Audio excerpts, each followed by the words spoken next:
De l'année 2022 en février, un lundi, et nous allons tirer la prochaine transcendance, la troisième transcendance liée à la problématique de l'argent, carte que nous avions tirée au début janvier pour comprendre qu'est-ce qui fait que nous sommes toujours sous l'emprise et que nous donnons notre pouvoir à l'extérieur finalement. Alors donc cette carte c'était l'argent. Et les deux transcendances que nous avions tirées, c'était, effectivement, l'autonomie et l'acceptation. Aujourd'hui, quelle va être la carte qui va nous permettre de parcourir ce chemin, de sortir d'emprise de ce système?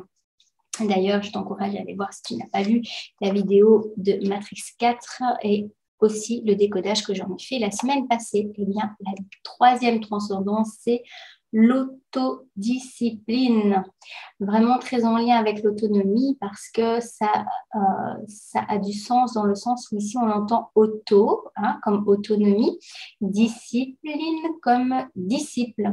Et donc c'est une manière d'être son propre disciple.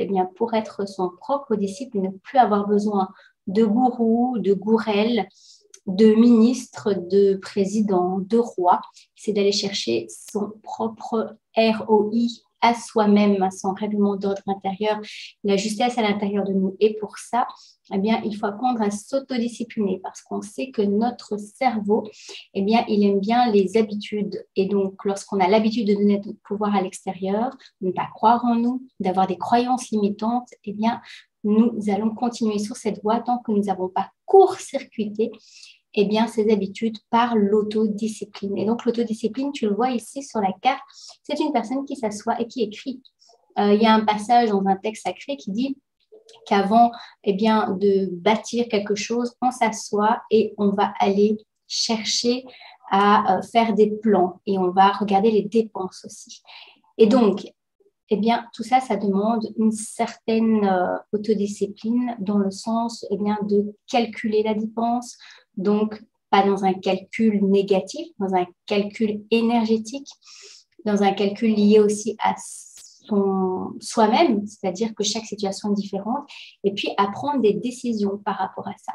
Alors, quelque chose qui peut vraiment t'aider dans l'autodiscipline, c'est quelque chose que j'ai mis en place avec certains de mes élèves des formations en intelligence collective systémique. C'est un outil qu'on utilise en collectif pour aider une personne qui a une problématique à aller mettre des choses en place grâce à l'autodiscipline aussi, parce que l'intelligence collective et la bienveillance du groupe, ça va activer cette motivation à prendre soin de nous et à s'y tenir, parce que quand on a un plan et qu'on ne s'y tient pas, on n'y arrive pas. Alors, l'autodiscipline, c'est autant au niveau matériel qu'au niveau immatériel, donc ce qui est invisible. Ça veut dire que par exemple, refuser de croire à des choses négatives, être dans l'espérance, ça peut être une autodiscipline si on a l'habitude d'être quelqu'un de plutôt résigné ou négatif. Voilà, donc nos pensées aussi, pouvoir s'autodiscipliner dans nos pensées, ça va faire beaucoup aussi pour notre avenir. Voilà comment on peut encore poursuivre notre chemin par rapport à la transcendance de l'argent. Et je te rappelle qu'on est la troisième carte. Il y a 20 ressources. Nous en avons tiré une autre qui est l'amour inconditionnel. Ça fait qu'il reste 16 ressources. Et on va voir combien de ressources on va avoir besoin pour sortir de l'emprise. Alors, je t'encourage de mettre en commentaire comment toi, tu vis l'autodiscipline en lien avec la difficulté que nous avons tirée, qui est en lien avec le problème de l'argent. Voilà, on se dit à la semaine prochaine pour la 4e transcendance.